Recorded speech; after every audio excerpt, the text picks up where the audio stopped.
Hola hermanos y bienvenidos nuevamente al estudio de la palabra de Dios. Estamos estudiando el libro de Lucas y en esta lección veremos la predicación de Juan el Bautista que se ve en el capítulo 3 versos 1 al 20. Vamos a tomar esto de sección en sección, vamos a comenzar leyendo los primeros dos versos y ya luego pues como siempre daremos comentarios de cada uno de estos versos. Dice así el verso 1 y 2: En el año 15 del imperio de Tiberio César, siendo gobernador de Judea Poncio Pilato, y Herodes, tetrarca de Galilea, y su hermano Felipe, tetrarca de Iturea y de la provincia de Traconite, y Lisanias, tetrarca de Abilinia, siendo sumos sacerdotes Anás y Caifás, vino palabra de Dios a Juan, hijo de Zacarías, en el desierto. Bueno, claro, cuando vemos estos primeros dos versos, vemos que hay muchos nombres mencionados aquí.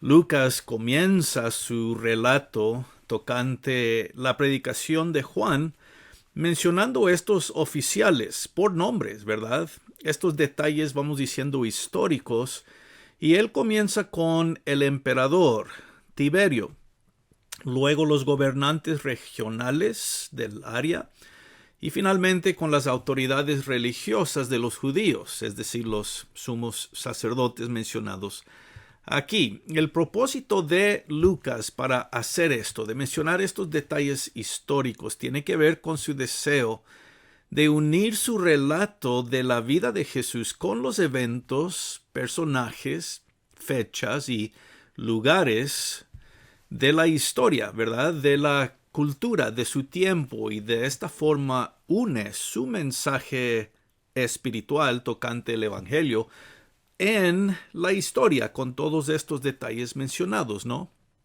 Y pues vemos aquí esta lista. Dice, en el 15º año del imperio de Tiberio César. Sabemos por la historia que el año o la fecha, pues, es entre 28 y 29 después de Cristo. Sabemos eso por la historia. Entonces aquí tenemos una fecha que comienza toda la actividad que vamos a mencionar. También es mencionado Poncio Pilato, ¿verdad? El gobernador de Judea. Sabemos también por la historia que Pilato gobernó durante los años 26 al 36 después de Cristo. Es decir, por 10 años él sirvió como el gobernador de Judea y obviamente el oficial encargado finalmente durante el tiempo que Jesús es puesto, ¿verdad?, por los judíos en ese lugar de ser juzgado. Fue Pilato quien dijo finalmente, ¿verdad?, que Jesús podría ser entregado en manos de los judíos. También vemos la mención de Herodes, Herodes Antipas, debemos entender, el cual era el hijo de Herodes el Grande.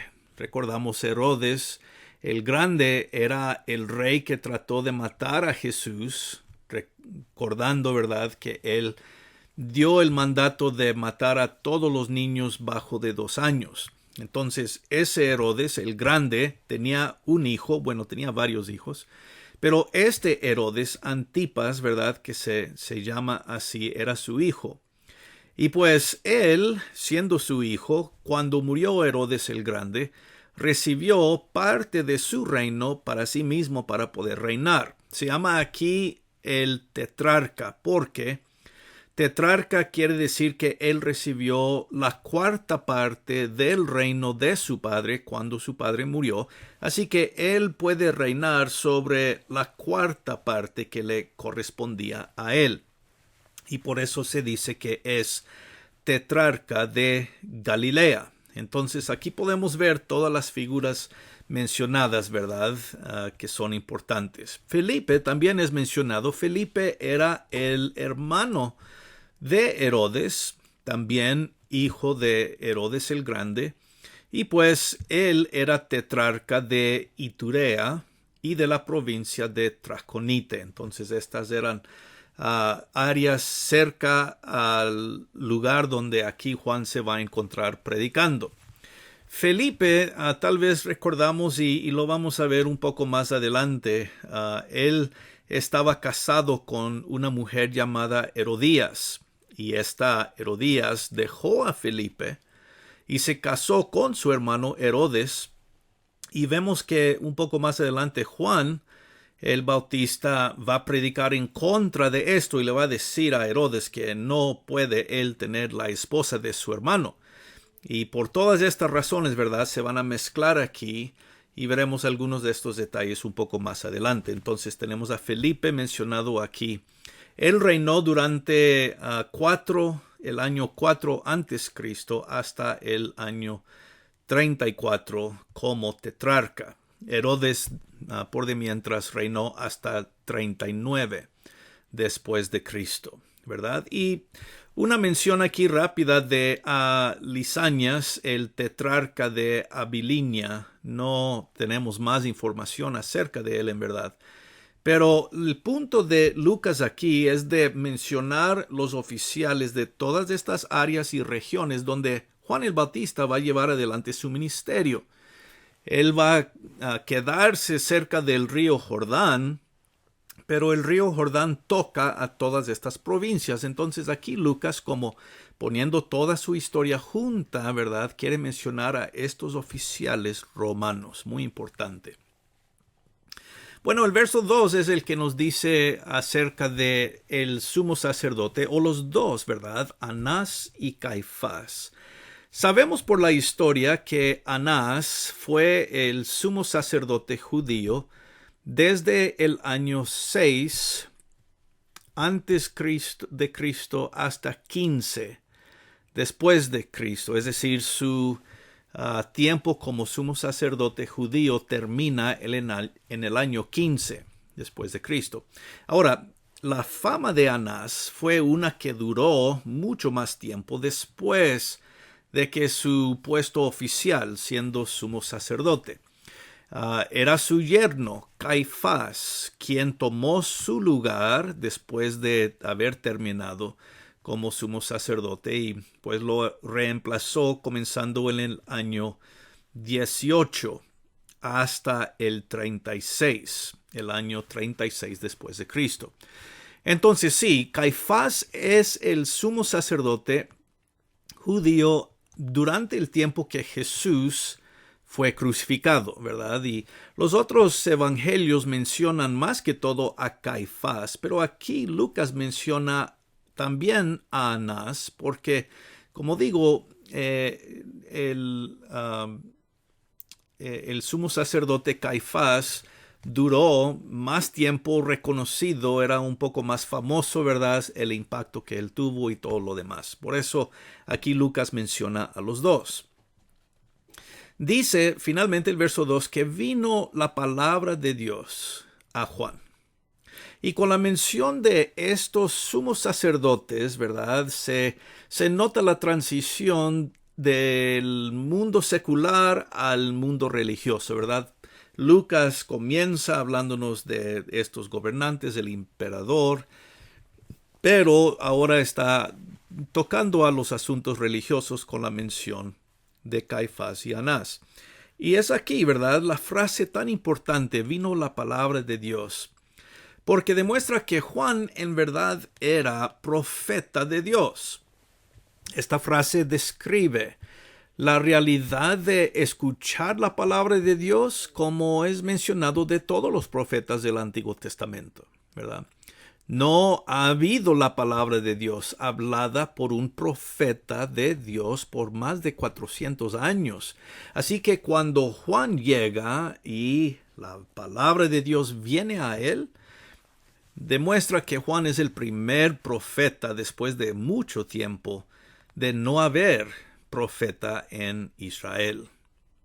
Juan, obviamente descrito aquí como el hijo de Zacarías, lo cual nos recuerda, ¿verdad?, más temprano en Lucas del anuncio del ángel Gabriel a su padre, Zacarías, el sacerdote, también que estaba ministrando en ese tiempo. Y pues resalta y recuerda otra vez el propósito profético de Juan. recordando que Gabriel le dijo a su padre que él iba a ser profeta y que él iba a ir delante del Señor, ¿verdad? Capítulo 1, verso 14 al 17. Dice también que Juan estaba en el desierto, es decir, vivía en el desierto. Los otros evangelios nos dicen lo mismo.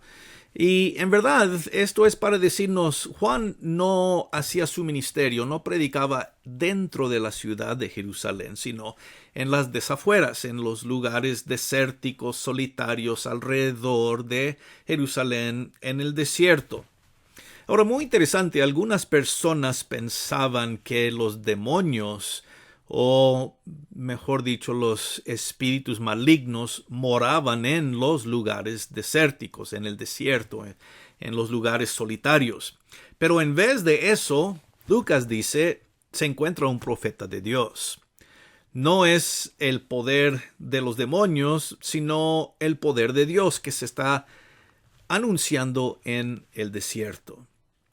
Y pues también con la mención del desierto debemos recordar que el desierto tenía un papel muy importante en la historia de Israel, en la memoria de la nación, ¿verdad?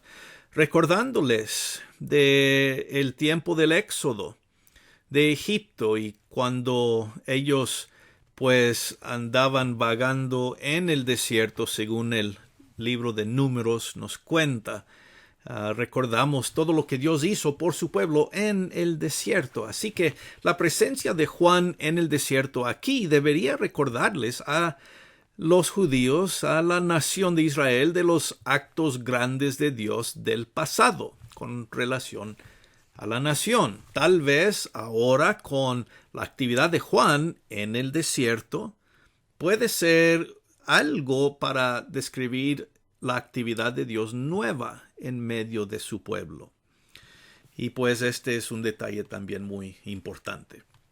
Bueno, versos 3 y 4 dice, y él, hablando de Juan el Bautista, dice, fue por toda la región contigua del Jordán, predicando el bautismo del arrepentimiento para perdón de pecados, como está escrito en el libro de las palabras del profeta Isaías, que dice, voz del que clama en el desierto, preparar el camino del Señor, enderezar sus sendas.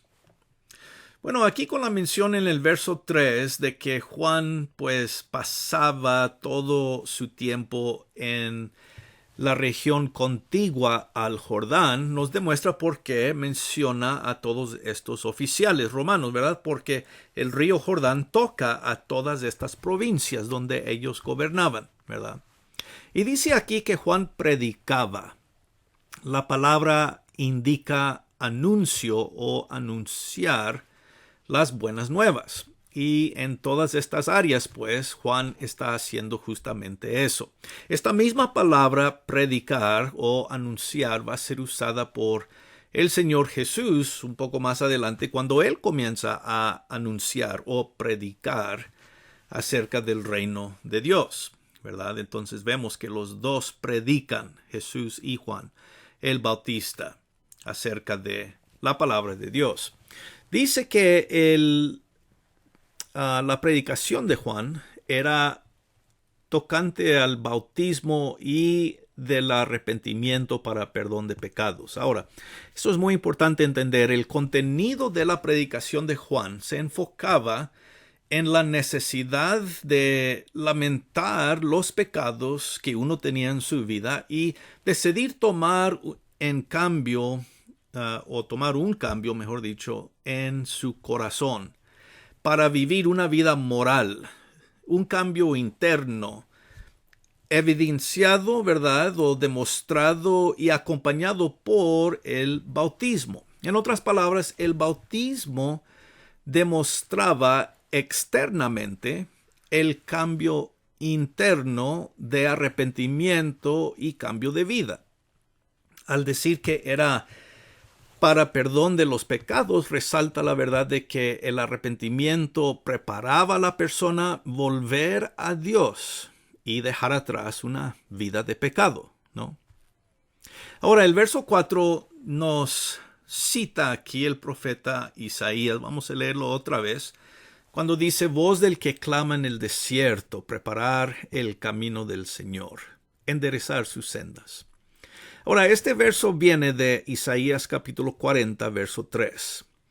Y describe, ¿verdad?, los preparativos que se hacían para preparar las vías o los caminos, las carreteras, para un visitante real, tal vez un rey, el emperador mismo, ¿verdad?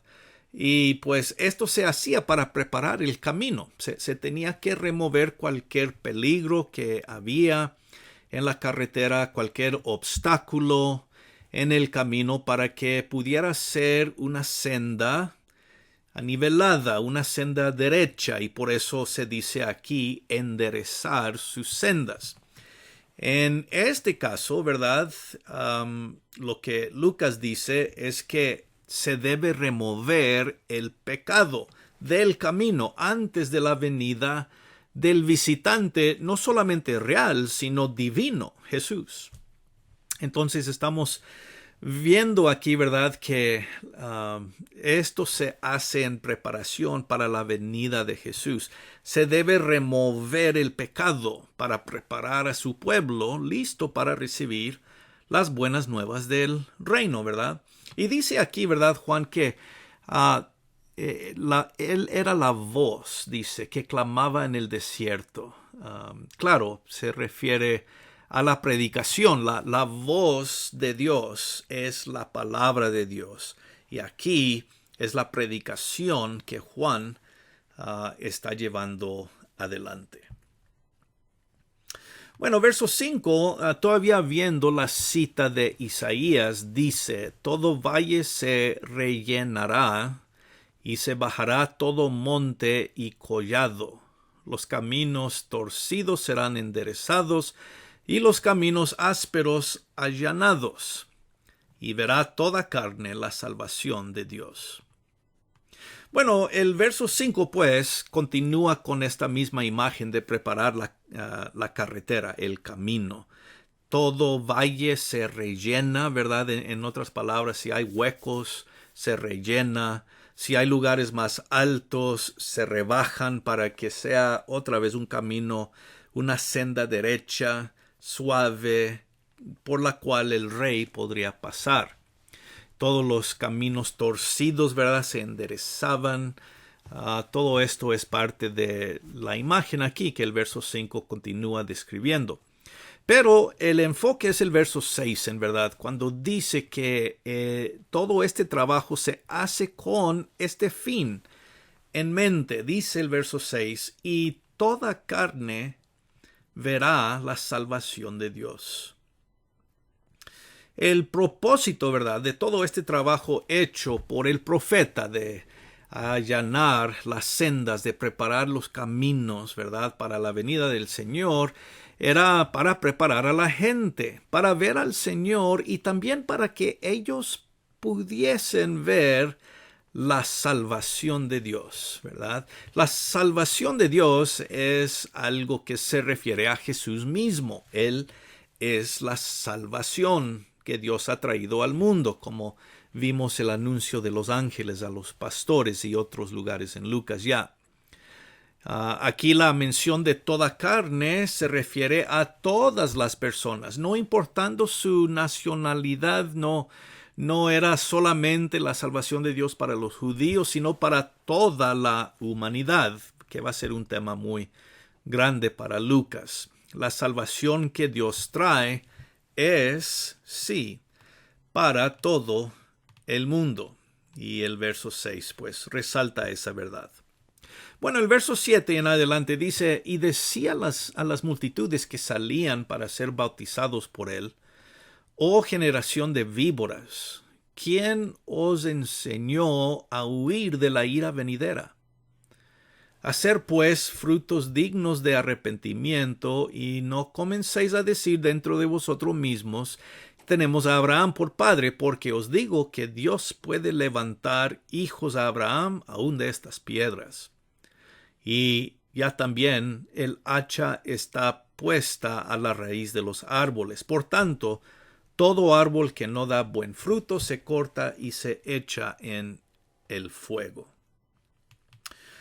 Bueno, podemos ver palabras algo fuertes aquí, ¿verdad? Y vemos que esto comienza con la mención del verso 7 de el nombre que Juan usaba de la gente que venía a él. Les llama generación de víboras. Muy interesante, ¿verdad? Verso 7. Ahora, esta gente, las multitudes mencionadas aquí, incluyen a muchas personas, ¿verdad? En verdad es una multitud mixta que viene a Juan. El Evangelio de Marcos dice que mucha gente venía a él desde Jerusalén y los lugares alrededor, ¿verdad? Porque Juan bautizaba en el desierto y predicaba ahí. Pero aquí Lucas se enfoca en esta gente, el grupo de gente, y pues es a ellos que Juan les llama generación de víboras. Ahora, literalmente la palabra usada aquí es hijos de víboras, una frase muy fuerte. El Señor Jesús va a usar una descripción muy semejante un poco más adelante, en Mateo capítulo 23 y el verso 33, algo muy semejante dice el Señor. Y podemos ver frases como estas aún en el Antiguo Testamento. Por ejemplo, Isaías 59, verso 5, compara a la gente del tiempo de Isaías también como si fueran reptiles, un tipo de animales, ¿verdad? Para describir a la gente rebelde. Entonces la frase es utilizada aquí por Juan para decir ustedes que son rebeldes, ¿no? ¿Quién les ha enseñado a huir de la ira venidera? Ahora anotamos esta pregunta. La gente parece, ¿verdad? Dice Juan, que está haciendo lo correcto en venir a él para ser bautizados, pero posiblemente no por motivos genuinos. Como que Juan está dudando, ustedes son personas rebeldes. ¿Por qué vienen a mí? ¿Alguien les ha hablado de que viene juicio? ¿Y ahora quieren escapar de ese juicio? Y pues esa es la pregunta. Así que Juan les pone la palabra un poco más fuerte y les dice en el verso 8, tienen que hacer frutos, tienen que dar frutos dignos de arrepentimiento. Y ese es el enfoque, ¿verdad? Entonces, aquí vamos a ver, juntamente con el verso 9, el uso de dos figuras. Y aquí Juan presenta el primero cuando dice, todo árbol debe dar fruto, ¿verdad? Y el fruto que daba un árbol era una forma para describir la vida de una persona. Podemos decir, el fruto de nuestras vidas se refiere más a los actos que tomamos, a las prácticas que tenemos, cómo vivimos, en otras palabras. Nuestros hechos, de otra forma de decirlo, ¿verdad? La idea aquí, pues, es que deben vivir, dice Juan, según una vida justa. Deben vivir de una forma que esté de acuerdo con lo que profesan con su aparente arrepentimiento y bautismo. Entonces, Juan les está hablando de una manera muy semejante a la que veremos más adelante en el capítulo 6, verso 43 y 45. Deben producir fruto. No deben pensar que pueden acudir a Abraham, ¿verdad? Y decir, bueno, somos hijos de Abraham. Vemos este contraste. Juan les llama hijos de víboras y les dice, no pretendan ser hijos de Abraham, si es que su vida no va a ser una vida justa. Entonces, hijos de Abraham resalta su naturaleza de ser hijos o descendientes de Abraham. Y aquí pues mencionar a Abraham denota al pueblo favorecido de Dios. Si alguien era hijo de Abraham, pues estaba diciendo que gozaba de una relación muy buena con Dios, ya que Abraham era el amigo de Dios, ¿verdad? Entonces aquí Juan les clarifica algo y les dice, el bienestar con Dios, tener una buena relación con Dios, para evitar su juicio, no depende de su paternidad, no depende de a quién estamos conectados según la línea de descendientes. Esto depende más en una vida demarcada por una vida justa, actos justos, los cuales prosiguen, ¿verdad?, de una clase de vida santa o justa. Entonces, lo que aquí Juan está diciendo es que Dios espera una vida justa de aquellos quienes se dicen ser su pueblo. Recibir la salvación de Dios indica que la persona está lista para continuar, no solamente con su salvación, pero para continuar practicando el vivir diariamente una vida justa, buena. Y por eso Juan les dice, Dios puede levantar hijos a Abraham de estas piedras, entonces no pueden acudir a Abraham. Dios puede hacer lo imposible si fuera necesario de levantar hijos de piedras. Como tuvo el poder de crear al mundo de la nada, Dios puede hacer lo imposible si fuera necesario. Así que más lo que importa es qué tipo de vida están practicando. Necesitan enfocar en su vida. Juan les daba esa demanda, ¿no? Y por eso el verso 9, cuando dice, ya también el hacha está puesta a la raíz de los árboles. Este verso completa la idea de juicio que está mencionando aquí Juan, el juicio de Dios sobre las personas que están bajo el control del pecado. El árbol puede ser un símbolo de Israel, en verdad, y parece que esa es la forma en que lo está usando Juan. Isaías capítulo 5, versos 1 al 7, usa una frase semejante. El árbol o la viña o la vid muchas veces era un símbolo para la nación de Israel. Entonces, al decir que el hacha está puesta a la raíz, es decir que el juicio de Dios está cerca. El juicio de Dios de la nación. Viene el juicio de Dios. Y por eso se añade la frase echar en el fuego, lo cual también, ¿verdad?, era figura del juicio de Dios. Y pues Lucas lo va a mencionar más adelante también en su mismo evangelio. Así que el punto de vista es claro. El juicio de Dios viene. Y ese juicio demanda una respuesta de arrepentimiento. Antes que venga el Señor, deben arrepentirse para poder recibir las palabras acerca del evangelio. Pero lo que demuestra ese cambio es una vida totalmente diferente, una vida cambiada, transformada por el arrepentimiento, la decisión de seguir a Dios, ¿verdad? Podemos decir. Bueno, vemos cómo la gente responde a todo esto. Le pregunta a la gente, verso 10, diciendo, entonces, ¿qué haremos? Y él respondió y dijo, bueno, el que tiene 2 túnicas dé al que no tiene. El que tiene que comer, haga lo mismo. Y vinieron también unos publicanos para ser bautizados, dice el verso 12, y le dijeron, maestro, ¿qué haremos nosotros? Y él les dijo, no exijáis más de lo que os está ordenado. Bueno, con estos versos comenzamos a ver la respuesta de la gente. El verso 10 demuestra, ¿verdad?, su pregunta central. Pues, ¿qué haremos, pues? Si viene el juicio de Dios, ¿qué hacemos? ¿Qué debemos hacer? ¿Cómo se ve esto en la vida práctica? Bueno, y la gente preguntaba qué podrían hacer. Esto demuestra que el mensaje de Juan les llegó al corazón, ¿verdad? Ellos estaban preguntándose qué debemos hacer, qué podemos hacer, si esto es verdad, que viene el juicio de Dios.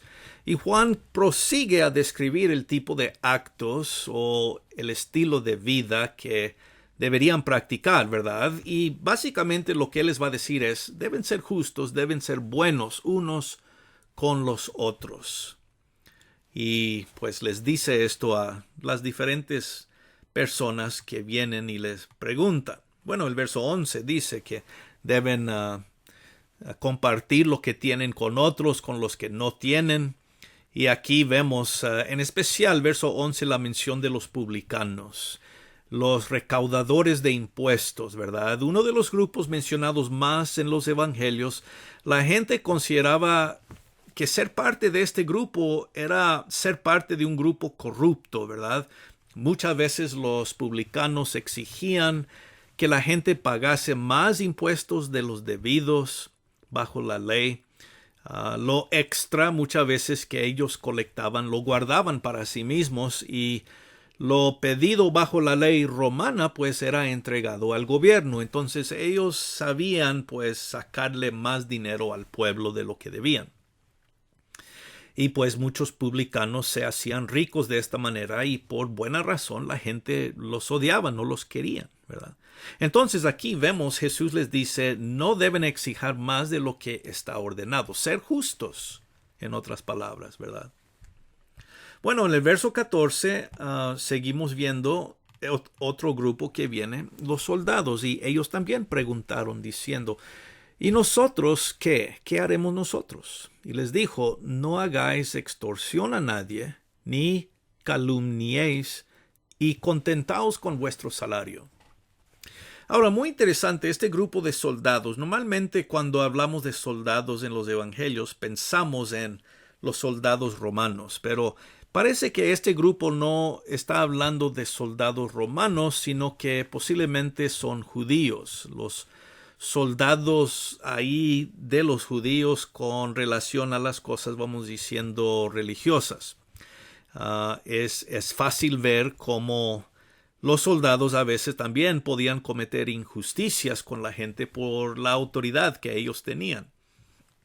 Podían hasta meterte en la prisión, y pues la gente trataba de evitar esto, claro, y los soldados a veces tomaban ventaja, y por eso las palabras de Jesús aquí de no cometer este tipo de acto. Entonces, Juan está diciendo, deben vivir justamente.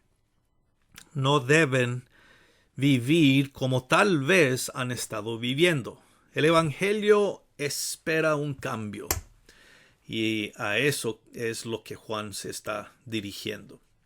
Bueno, verso 15, como seguimos viendo, dice, como el pueblo estaba en expectativa, preguntándose todos en sus corazones si acaso Juan sería el Cristo, respondió Juan, diciendo a todos, yo a la verdad bautizo en agua, pero viene uno más poderoso que yo, y de quien no soy digno de desatar la correa de su calzado. Él os bautizará en Espíritu Santo y fuego. Su aventador está en su mano, y limpiará su era, y recogerá el trigo en su granero, y quemará la paja en fuego que nunca se apagará. Bueno, el verso 15 pues marca una transición en lo que está presentando Lucas, ¿verdad? Una transición de la predicación de Juan y la respuesta del pueblo a su predicación. Y la pregunta acerca de la identidad de Juan, dos cosas diferentes. Puesto que reconocía la gente que las palabras de Juan pues resaltaban los requisitos de la ley de Moisés, y que él predicaba con tan fuerte llamamiento al arrepentimiento y cambio de vida, comenzaron a pensar en la posibilidad de que Juan era el Cristo, ¿verdad? El profeta que iba a venir semejante a Moisés. Pero Juan es rápido a contestar esta pregunta o expectativa. El verso 16 dice que Juan respondió diciendo, yo vengo bautizando con agua, pero viene alguien diferente, uno más poderoso que yo, y de quien yo no soy digno ni de desatar la correa de su calzado. Y él va a bautizar con el Espíritu Santo y fuego. Bueno, la respuesta de Juan aquí es algo que se ve muy semejante en todos los otros evangelios. La gente estaba pensando que Juan era el Cristo, pero él dice claramente que él no es el Cristo. Y pues aquí vemos, sí, Juan reconoce que su ministerio era uno preparativo para el Mesías, ¿verdad?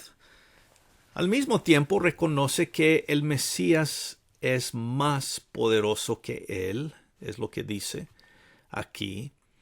Y reconoce Juan que en verdad su ministerio y su persona son menores a la importancia del Mesías. El bautismo aún del Mesías va a ser muy distinto del bautismo de Juan. El bautismo de Juan siendo por agua, pero dice él que el bautismo del Mesías va a ser según el Espíritu Santo y fuego. Ahora, esta última descripción de su bautismo, siendo por Espíritu Santo y fuego, no describe dos categorías de bautismos o dos diferentes tipos, sino es uno y el mismo. La venida del Espíritu Santo, la cual traería el Mesías, según los profetas del Antiguo Testamento, ¿verdad? Cuando llega el Mesías va a traer el Espíritu Santo también. Esto tendrá un efecto de fuego. Ese es el punto. El Mesías, el Espíritu Santo va a ser como fuego en medio de la gente. ¿Fuego de qué forma? Bueno, la figura aquí que Juan utiliza es muy importante, ¿verdad? Vamos a ver, él utiliza una figura de la agricultura para demostrar lo que quiere decir con fuego. Esto lo vemos un poco más en el verso 17, ¿verdad? Cuando dice su aventador está en su mano y limpiará su era. Recogerá el trigo en el granero, pero la paja será quemada en el fuego. Y ese es el punto. El grano normalmente en la cosecha se tiraba hacia arriba al aire en el viento con un tenedor aventador, ¿verdad? Era para poder alzarlo al aire hacia arriba. El grano que pesaba más que la paja, ¿verdad? El grano de trigo se caía al suelo, luego era recogido y puesto en el granero. Mientras que la paja, mucha más liviana, era tomada por el viento y ya luego separada y finalmente recogida para ser quemada. Aquí pues, la mención del Espíritu y fuego es una figura simbólica para enfatizar lo que el Espíritu Santo hace. Juzga, refina y purifica. Vamos diciendo que estas son las tres partes más importantes de la obra del Espíritu Santo. Juzga, refina y purifica. Y esto resalta pues la idea de que el Espíritu es quien salva a las personas, quien purifica o limpia, quien refina a su pueblo. El Espíritu Santo hace todo esto en favor del pueblo de Dios, mientras que a la misma vez sirve para juzgar o quemar a todos los que rechazan el evangelio del Mesías. Entonces, puesto muy sencillamente, el Espíritu Santo va a salvar, refinar, ayudar, limpiar al pueblo de Dios. Pero a los que rechazan el mensaje, a los que quedan en su pecado, el hacha va a cortar el árbol, o el fuego del Espíritu Santo los va a condenar porque ellos rechazan a la palabra del Mesías, la palabra de salvación. Es esa más la idea de lo que se está enfatizando aquí. Bueno, y esto nos trae a las a los últimos tres versos, verso 18 al 20. Dice, con estas y otras muchas exhortaciones anunciaba las buenas nuevas al pueblo. Y entonces Herodes el tetrarca, siendo reprendido por Juan a causa de Herodías, mujer de Felipe, su hermano, y de todas las maldades que Herodes había hecho, sobre todas ellas añadió, además de esta, encerró a Juan en la cárcel. Bueno, estos últimos tres versos son para resumir cómo comenzó el relato aquí, la mención de Herodes, ¿verdad? Pero vemos que dice primeramente en el 18 que con muchas exhortaciones anunciaba las buenas nuevas Juan. Esto nos demuestra, ¿verdad?, que la actividad de Juan en predicar la palabra de Dios era también de exhortar, es decir, animar a la gente a hacer el cambio en sus vidas necesarias. Y ahora sí, en el verso 19 ya la mención de Herodes otra vez. Y vemos que con este verso, el 19, Lucas presenta el pecado de Herodes en tener la esposa de su hermano Felipe. Juan decía que Juan predicaba que esto era mal, no era permitido. Y claro, era mal en la vida. Y vemos, ¿verdad?, que la mujer de Felipe, ella se llamaba Herodías. Ella dejó a Felipe y decidió casarse con su hermano Herodes, el hermano de Felipe, ¿verdad? Y pues sabemos esto también mencionado en los otros evangelios, que esta mujer Herodías odiaba a Juan, principalmente porque él predicaba en contra de este matrimonio, decía que ellos estaban mal. Entonces ella lo odiaba. Lucas dice que además de todas sus otras maldades, como parte de este matrimonio con esta mujer, Herodes también pues añadió una más, dice, el echar a Juan en la cárcel. Bueno, Herodes, claro, es una figura pues opuesta exactamente de lo que Juan está predicando, en contra, ¿verdad? Una vida injusta, una vida de maldades. Es Herodes el ejemplo. El Evangelio de Marcos capítulo 6 versos 17 al 29 demuestran todos los detalles que tienen que ver con la muerte de Juan el Bautista por Herodes después de su encarcelamiento. Pero Lucas no entra en esos detalles aquí. Solo menciona que es puesto en la cárcel para poder mantener distintos los ministerios de Jesús y de Juan.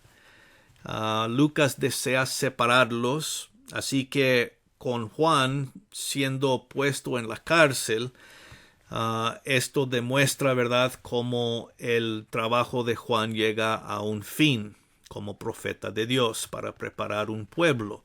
El pueblo ha sido preparado, Juan ha predicado, ahora el Mesías puede entrar. Y pues bajo de esta luz podemos ver que la predicación de Juan tuvo éxito. La gente está más preparada para recibir el Mesías y sus buenas nuevas acerca del reino de Dios. La escena está preparada pues para la llegada del Rey. Los caminos han sido enderezados, la gente ha sido preparada y de aquí en adelante el tema de Lucas va a ser la llegada del Salvador. Juan ha hecho su trabajo. Bueno, y con esto pues nosotros llegamos al fin de esta sección de Lucas. Espero, hermanos, que estos comentarios nos ayuden para comprender mejor, un poco más, ¿verdad?, lo que está sucediendo aquí en el relato de Lucas capítulo 3. En la próxima lección seguiremos adelante y pues nos veremos en ese tiempo. Espero que todos estén muy bien, reciban un saludo como siempre y un abrazo. Gracia y paz.